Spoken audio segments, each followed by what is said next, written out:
जय माता दी। आप सभी को नवरात्रि की ढेर सारी शुभकामनाएं।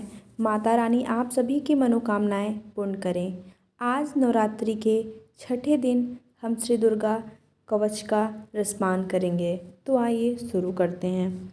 महर्षि मार्कंडेय जी बोले, हे पितामह, संसार में जो गुप्त हो और जो मनुष्यों की सब प्रकार से रक्षा करता हो और जो आपने किसी को आज तक बताया न हो, वह कवच मुझे बताइए। श्री ब्रह्मा जी कहने लगे, अत्यंत गुप्त व सब प्राणियों की भलाई करने वाला कवच मुझसे सुनो। प्रथम शैलपुत्री, दूसरी ब्रह्मचारिणी, तीसरी चंद्रघंटा, चौथी कुष्मांडा, पांचवी स्कंद माता, छठी कात्यायनी, सातवीं कालरात्रि, आठवीं महागौरी, नौवीं सिद्धिदात्री। यह देवी की 9 मूर्तियाँ और यह 9 दुर्गा कहलाती हैं। आग में जलता हुआ, रण में शत्रु से घिरा हुआ, विषम संकट में फंसा हुआ मनुष्य यदि दुर्गा के नाम का स्मरण करे तो उसको कभी भी हानि नहीं होती। रण में उसके लिए कुछ भी आपत्ति नहीं और न उसे किसी प्रकार का दुख या डर ही होता है। हे देवी, जिसने श्रद्धापूर्वक तुम्हारा स्मरण किया है उसकी वृद्धि होती है और जो तुम्हारा चिंतन करते हैं उनकी तुम निसंदेह रक्षा करने वाली हो। चामुंडा प्रेत पर, वाराही भैंसे पर, रौद्री हाथी पर, वैष्णवी गरुण पर अपना आसन जमाती हैं। माहेश्वरी बैल पर, कौमारी मोर पर और हाथ में कमल लिए हुए विष्णु प्रिया लक्ष्मी जी कमल के आसन पर विराजती हैं।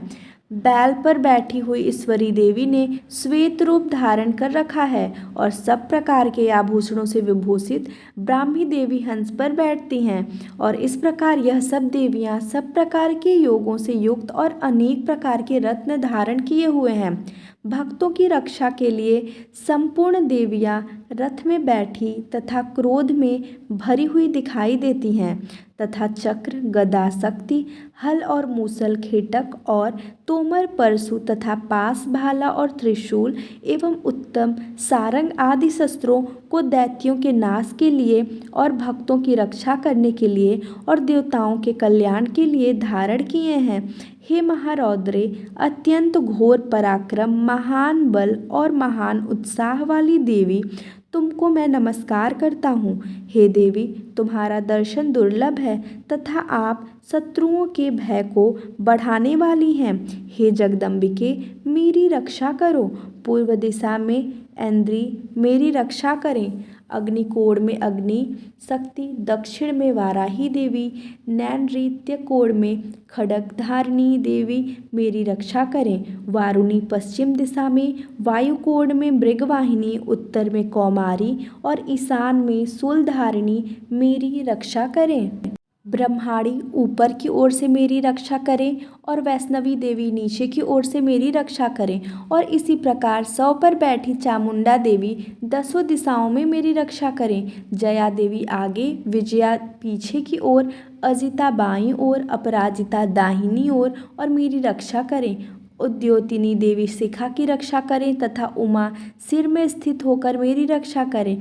इस प्रकार मस्तक में मालाधारी देवी रक्षा करें और यशस्विनी देवी मेरी भौहों का संरक्षण करें। भौहों के मध्य भाग में त्रिनेत्रा, नथुनों की यमघंटा देवी रक्षा करें। नेत्रों के मध्य में शंखिनी देवी और द्वारवासिनी देवी कानों की रक्षा करें। कपोलों की कालिका देवी और कानों के मूल भाग की भगवती साकरी रक्षा करें। सुगंधा नासिका में और चर्चिका ऊपर के होठ में, अमृत कला नीचे के होठ की, सरस्वती देवी जीभ की रक्षा करें। कौमारी देवी दांतों की और चंडिका कंठ प्रदेश की रक्षा करें। चित्रघंटा गले की घंटी की और महामाया तालु की रक्षा करें। कामाक्षी ढोड़ी की, सर्वमंगला वाड़ी की रक्षा करें। भद्रकाली गर्दन की और धनुर्धरी पीठ के मेरुदंड की रक्षा करें। कंठ के बाहरी भाग की नीलग्रीवा और कंठ की नली की नल कुबरी रक्षा करें। दोनों कंधों की खड्गिनी और वज्रधारिणी मेरी दोनों बाहों की रक्षा करें। दंडिनी दोनों हाथों की और अंबिका देवी समस्त अंगुलियों की रक्षा करें। सुलेश्वरी देवी संपूर्ण नखों की, कुलेश्वरी देवी मेरी कुक्ष की रक्षा करें।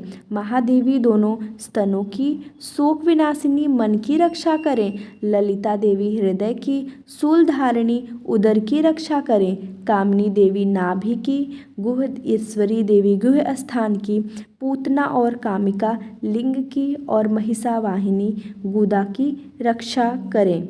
संपूर्ण इच्छाओं को पूर्ण करने वाली महाबला देवी दोनों जंघाओं की रक्षा करें।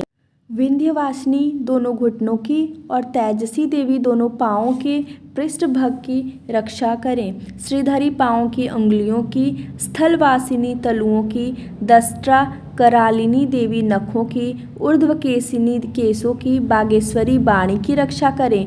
रोमाबलियों के छिद्रों की, कौबेरी और त्वचा की बागेश्वरी देवी रक्षा करें। पार्वती देवी रक्त, मंजा, वसा, मांस, हड्डी की रक्षा करें।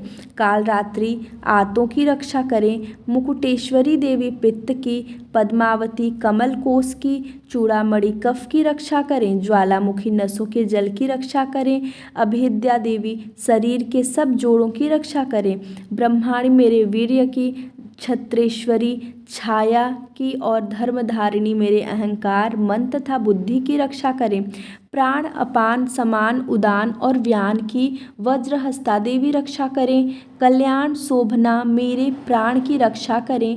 रस, रूप, गंध, शब्द और स्पर्श इन विषयों का अनुभव करते समय योगिनी देवी मेरी रक्षा करें तथा मेरे सत्वगुण, रजोगुण, तमोगुण की रक्षा नारायणी देवी करें। आयु की रक्षा बाराही देवी करें। वैष्णवी धर्म की तथा चक्रिणी देवी मेरी यश, कीर्ति, लक्ष्मी, धन, विद्या की रक्षा करें। इंद्राणी मेरे शरीर की रक्षा करें और हे चंडिके आप मेरे पशुओं की रक्षा करिए। महालक्ष्मी मेरे पुत्रों की रक्षा करें और भैरवी मेरी पत्नी की रक्षा करें। मेरे पथ की, सुपथा तथा मार्ग की क्षमा करी देवी रक्षा करें। राजा के दरबार में महालक्ष्मी तथा सब ओर व्याप्त रहने वाली विजया देवी चारों ओर से मेरी रक्षा करें।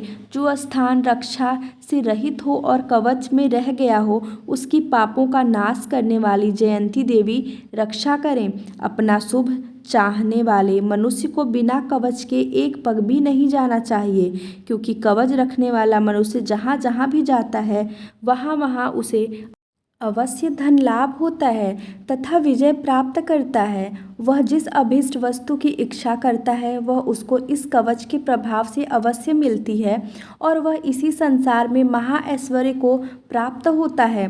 कवचधारी मनुष्य निर्भय होता है और वह तीनों लोकों में माननीय होता है। देवी का यह कवच देवताओं के लिए भी कठिन है।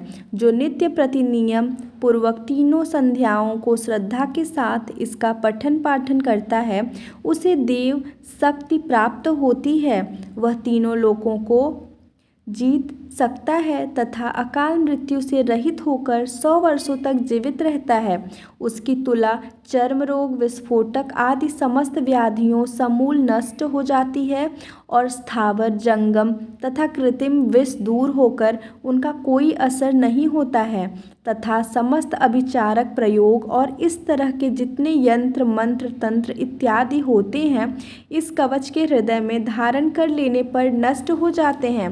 इसके अतिरिक्त पृथ्वी पर विचरने वाले भूचर, नभचर, जलचर प्राणी, उपदेश मात्र से सिद्ध होने वाले निम्न कोटि के देवता, जन्म के साथ प्रकट होने वाले देवता, कुल देवता, कंठमाला आदि डांकिनी, सांकिनी, अंतरिक्ष में विचरने वाली अत्यंत बलवती भयानक डांकिनियाँ, गृह भूत, यक्ष, गंधर्व, राक्षस, ब्रह्म राक्षस, वैताल, कुष्मांड और भैरव आदि अनिष्ट कारक देवता भी उस मनुष्य को जिसने कि अपने हृदय में यह कवच धारण किया हुआ है देखते ही भाग जाते हैं। इस कवच के धारण करने से मान और तेज बढ़ता है। जो मनुष्य इस कवच का पाठ करके उसके पश्चात सप्तशती चंडिका पाठ करता है उसका यश जगत में विख्यात होता है और जब तक वध, पर्वत और कानन आदि इस भवमंडल पर स्थित हैं तब तक यहाँ पुत्र, पौत्र आदि संतान परंपरा बनी रहती है। फिर देहांत होने पर ऐसा मनुष्य परम पद को प्राप्त होता है जो देवताओं के लिए भी कठिन है और अंत में सुंदर रूप को धारण करके भगवान शंकर के साथ आनंद करता हुआ परम मोक्ष को प्राप्त होता है। इस प्रकार से श्री दुर्गा कवच पाठ समाप्त होता है। जय माता दी।